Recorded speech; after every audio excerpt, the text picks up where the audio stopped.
So I've had a request for a video on how to do a small drywall patch. And in this case, I've removed this vent and relocated it down there. So I'm going to patch this up. And before I start, I always put a little piece of cardboard under there to catch anything. It just makes it easier to keep clean. I'm going to just clean the hole a little bit. Clean the edges out, bevel them with a sharp knife. Just anywhere there's kind of loose paper, clean it up because your paper won't stick otherwise.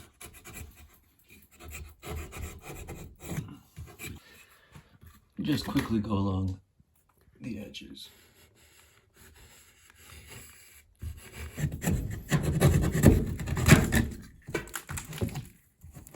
So there's a little bit of a loose spot there. I'm just going to take the vacuum cleaner and clean it.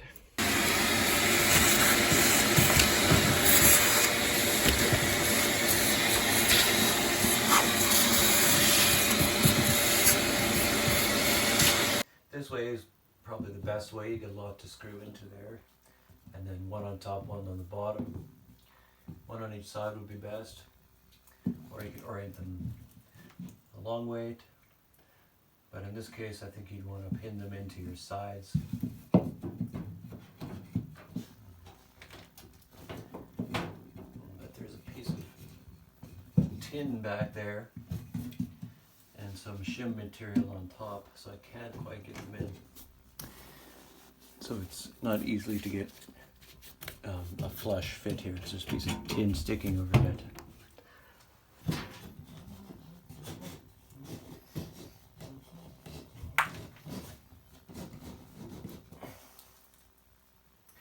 In order to get these both in, I'm going to tuck one up first and then put the other one in.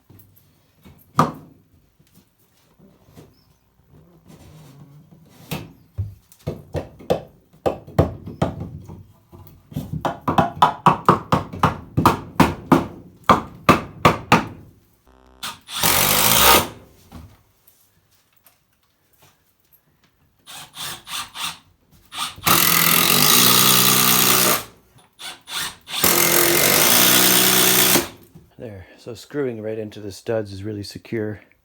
You won't get any movement where the old meets the new. But another option is to take those and just fit them straight down the front. I'm going to use a piece that I took out where the new vent was going. I'm going to score it. A knife like this will work if you keep it in with just a bit exposed. Otherwise that blade is too flimsy and it's not going to do anything. It's good for a lot of things, but not for this. One that has a short blade, especially a sharp one, much better for this.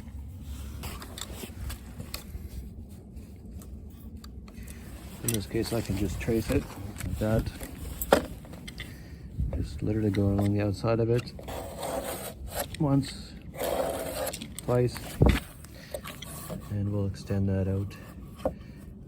Side. It doesn't have to be terribly straight, but I want to keep this piece square-ish. In case I need to do another little patch or something. And I've got a straight edge, but that's the right way to do it, is with this T-square, but this will work in a pinch. You just go kind of straight as you can. Score it once or twice through the front of the paper, and then it'll break quite easily along that joint and cut through the back, splitting the two pieces. And there's some damage on this corner. I'm not going to use that. You just repeat the process to get the right shape, or you just measure and cut it what I need to cut. So I'm just going to kind of cheat and do that. Yeah, a couple scores is all you need.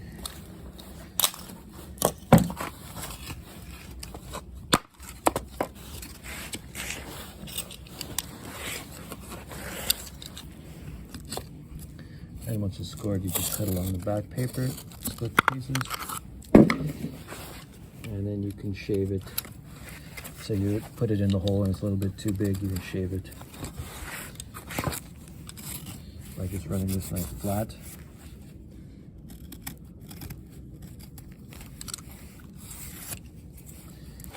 And you want to maintain a bit of a bevel. If it's not clean, you bevel it. If there are pieces sticking out or something loose, you just kind of cut it. I'll be using my cordless Milwaukee screw gun. I like it a lot because you don't need to take a cord. You get a lot more flexibility. And these are especially for putting in drywall screws because they have the dimpler on front. But if you're not going to use it every day, or if you're not using it lots, just once a few times a year, they make these little ones that just go into a regular driver. I don't know if they're as adjustable, but they're magnetic and they take the same bits, and it gives you a countersink, a little bit of a dimple as it goes in, a little pool essentially for the drywall mud to go into and catch onto, and it stops it from turning at a certain point, and so you can't drive it right through. Like if you use the regular drill, it'll break that paper. Where using this, it'll just dimple it.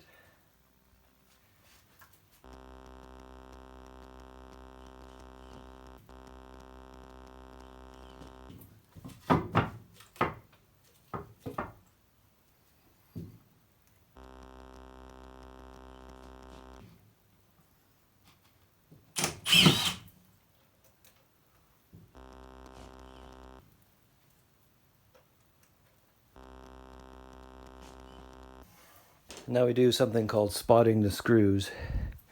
So this is, I think, a 6-inch blade, but a 5 or 6-inch blade is pretty much the standard. And you just run it along. See, those ones they're indented enough, and it also lets you clean off any last-minute things.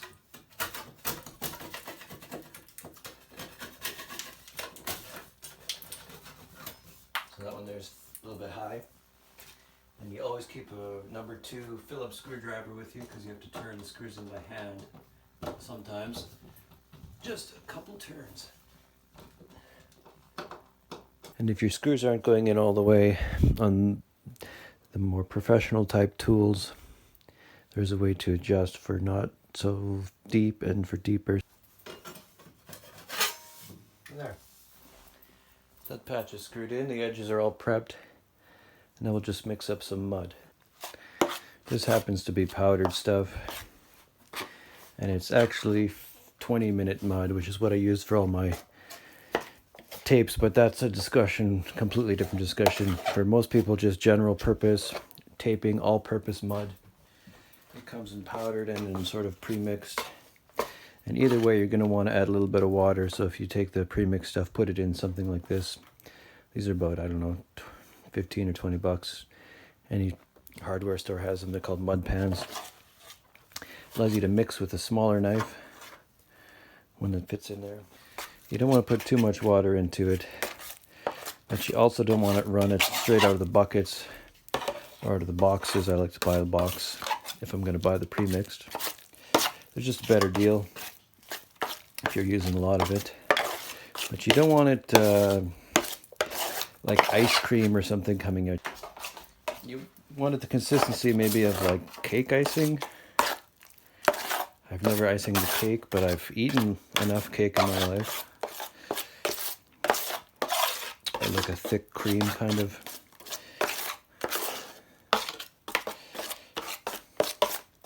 Because if you make it too dry, the paper won't stick. It'll sort of curl. It's like having dough with too much flour in it. And then it won't spread out as well, and you'll get problems. You have to sand it. You should never have to sand until the very last coat is done and dry.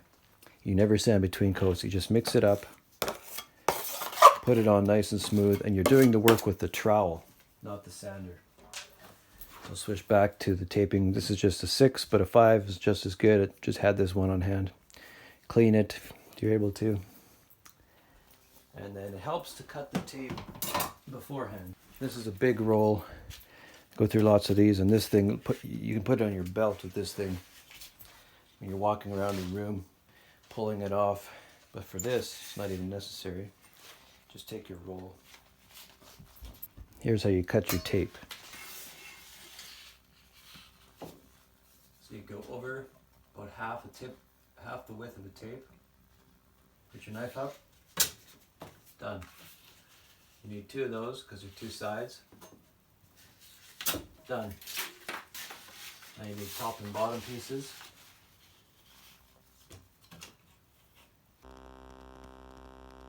Done.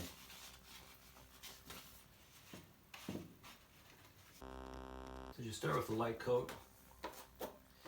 Try to put it on the end of your little putty knife.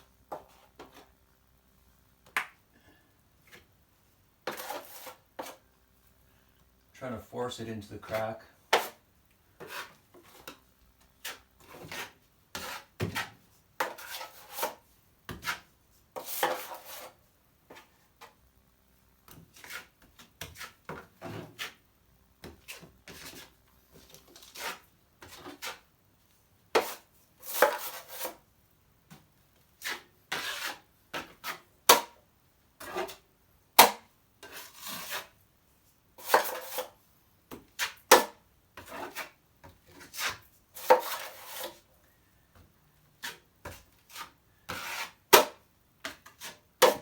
In this case, you just want a whole bunch on so you get your tape on.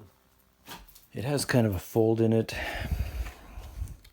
So if you're looking at it, just imagine you're putting it in the corner. That's the direction the fold goes. Even on the flats, that little fold is pointed in. The pointy part goes to the wall. You just try to figure out where the edge is and put that on.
You're basically putting it on thicker on the sort of middle parts, and I had to build this out just because it wasn't quite out far enough. But you can see where it's really thin. It's already starting to dry just in a minute or two, and that'll start to dry. And then when it is dry, you can just give it a light scrape, put the second coat on, and keep feathering each time, sort of on a microscopic level, I guess you'd say. It's going to look fat up here and thin down to there. You want to keep thinning that down on every coat so that it disappears. And then just one final sand when you're done. If you were doing general purpose mud from a box or from a bucket, you could mix up quite a bit of it, get it to the right consistency. Just dip into that bucket once, keep it in here, and the remainder could be for all the subsequent coats. You just cover this with a piece of plastic or something. Since I'm mixing up small batches, I'll clean off all the tools. Just scrape them against each other like that.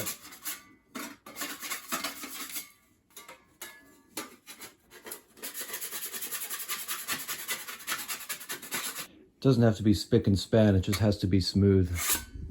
If I was using pre-mixed mud, it would just be covered with plastic or something and I could just open it up and go to work. Mix it a bit, make sure the consistency is good. But since I've been mixing small batches, now that this is dry, I'm just going to give this a quick scrape to clean out any big chunks, any nibs, things that break off. You don't want those getting in your work. If those get in your mud and you start to spread it on the wall, it's big problems. That's the biggest most annoying thing.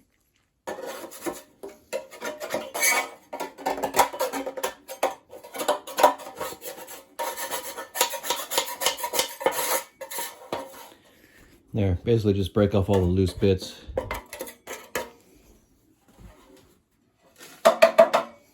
And I will mix up some more of this mud. So this is just a bag of the dry stuff.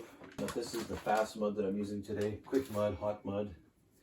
20 minute, they make, I think they even make 2 minute, but 5 minute, 10 minute, 15, 20 minute. Just to set that tape so it hardens up so you can put your next coat on. It's sort of, it takes a lot of practice and experience to get to there. For most people, just use the wet stuff. It's got a good working time, then it takes a day to dry. With this stuff, you've got a much shorter working time. You got to get it on there before it dries, but then it dries quick and you can move to your next step. So you gain time in your operation. You know, in the morning, do this, do something else. Come back at, you know, at lunchtime or after lunch, you're ready to go. It's hard to tell how much you need always. It's just something you learn after a while.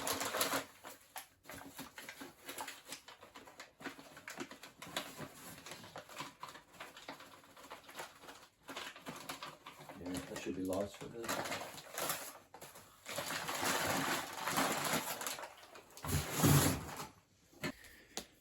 I'll go mix a bit of water. And if you really want it to kick, you mix in hot water. And that'll kick fast. So I'm just adding water, mixing it, adding more water till it gets to the right consistency. You don't want to over add water and then it gets really soupy and then you have to go back and add more powder and it just becomes this nightmare, this back and forth. So we're ready to do our second coat. And before you start, like I said, there's no sanding. You just use the bigger blade to knock off any high spots. Just run it like this. There's a high ridge there. Knocked it off. There's one there.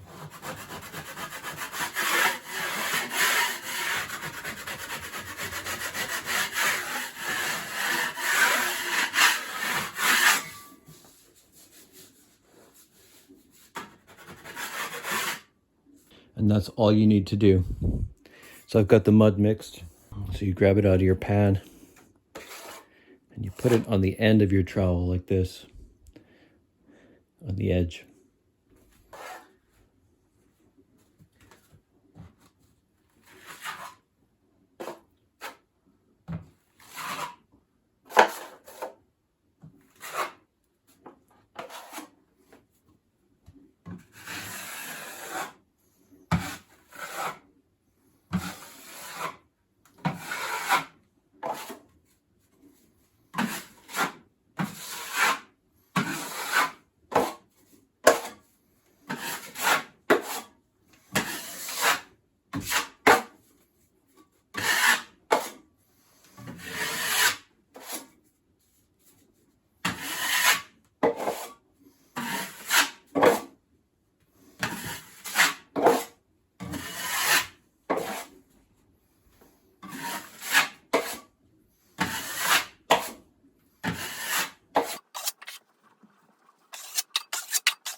So as you go, you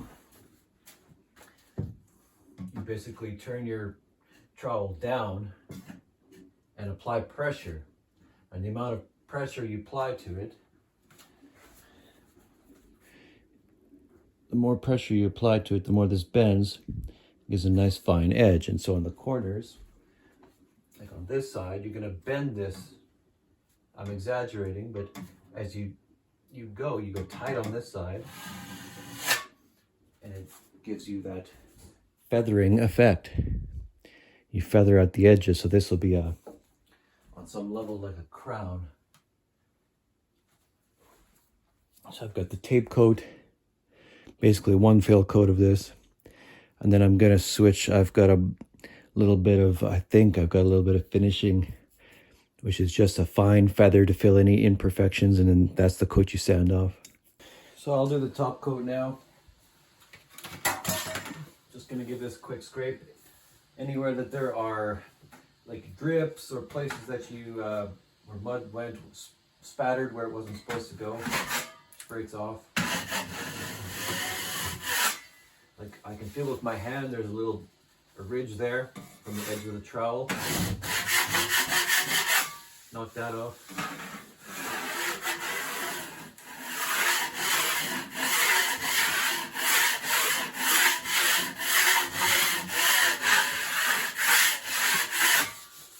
Just go up and down, side to side.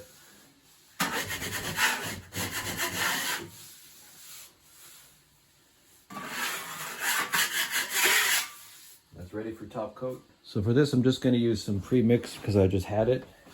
So if you're just doing 1 or 2 patches, just buy the regular yellow stuff, or a bucket of pre-mixed general purpose taping, all-purpose, whatever it's called, and just do a tape coat in that, a fill coat, essentially another fill coat, but make sure it's thin, especially in the last one.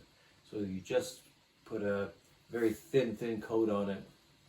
I just happen to have this finishing coat, which is not necessary for something like this, but if you're doing a whole house, for example, you'll get a lot of shrinkage. The original drywall in this house, it might be hard to see, but there's shrinkage because they probably only use tape and 1, maybe even 2, but regular mud will shrink over time. You fill that space in and it shrinks back down. And so the topping coat will go over that, blend out further, sand out, and it won't shrink as much. So if you're doing a whole bunch of, tape seams, you'll see that. You'll look down on a sunny day and you go, oh, geez, I can see where that is. Try not to get any crumbles in. I'm going to try to get anything that's dried to sort of fall out. Because if you get little dried chunks or specks into the wet stuff, it just causes problems.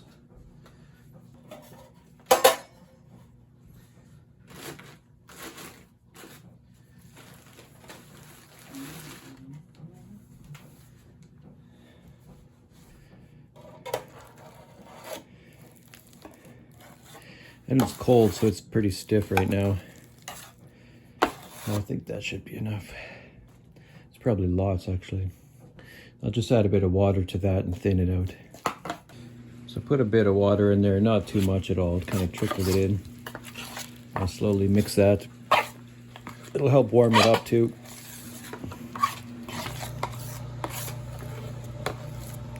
There, that's feeling a lot better already. You'll know by how much resistance you get when you're mixing it. Like at first it feels really heavy, like scooping ice cream or something. I'll give it a little tiny bit more water, but at this part you got to be careful you don't add a whole bunch more and then it just gets slop, runny. So it's still kind of spackly. And I think I can make it a little thinner, be nicer to work with. So I'm just adding a little bit, like maybe a teaspoon at a time. So if you're using just general purpose for all, let's just say 3 coats on this, the tape and the fill coats, they can be a little bit thicker, but the finished one should be finer so it spreads out nice and thin. Should be smoother, thinner. A little more water. So not even a teaspoon. Just whip it up. It's kind of like whipping cream. That's what it reminds me of. Doesn't taste nearly as good. So if you were doing large batches, you do this in a bucket, add some water, and you spin it with a drill, a big mixing drill. But for this, it's just quick and dirty. It allows it to mix fairly well, fairly consistent because you're not doing that much of it with a big pan full. Ugh, it's a bit harder to get it done. But you can do it. There. I think that's good to go. It's sticky still and it's got some stick to it, and it doesn't want to just run off like water. But you can, because it's so thin, you can put it where you need to put it and it won't be too thick. Let's try that. Just kind of pile it on one side so I can grab it. Pile it up by the edge so I can just turn the pan and just take it with the edge of the trowel. Take about this much.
So there's a little crumble, piece of dirt or something in there.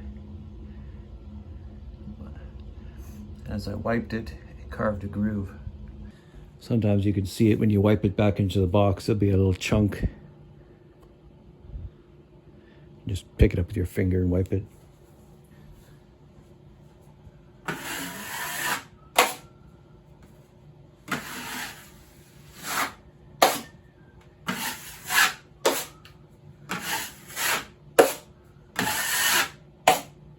Pretty much it for the top coat. So there's always final checks. So this could be, for example, sanded tomorrow, primed and painted, and then I could notice, oh crap, there's a whole bunch of air pinholes on this side. There's something I didn't sand out. I just didn't fill enough. So you do what are called checks. After it's painted, you go by just with a 5 or 6 inch trowel and you find out, oh, fill in some there, and then it sands off easily. Just spot prime them or spot paint them. So that looks good to me. I think that'll sand out to what it needs to be, but if not, I'm gonna keep this around till tomorrow. And because it's already mixed up, so I'll just get some plastic and cover that. So a piece of plastic or a plastic bag works.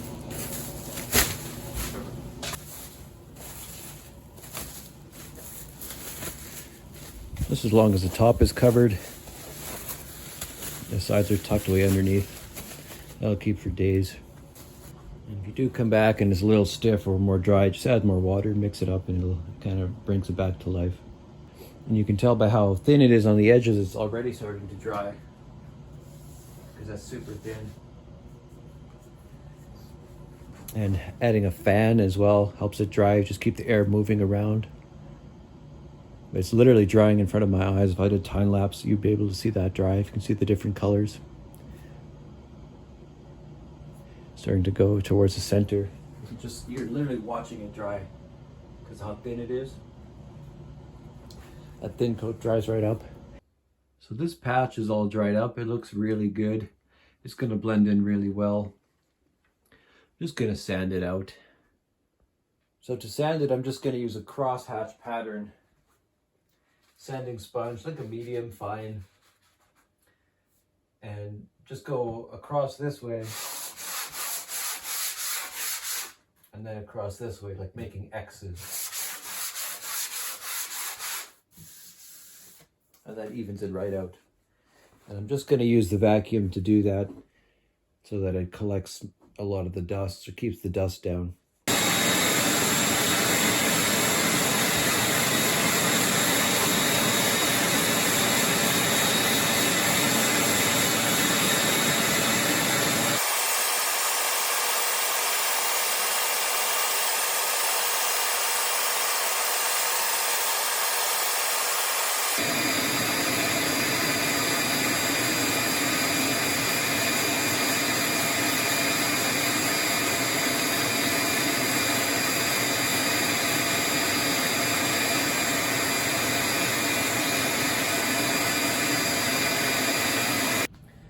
So that sanded off really nice.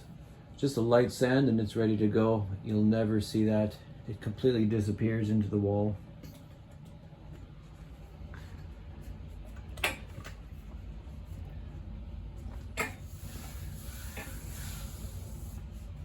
And that's how you patch a small hole in drywall.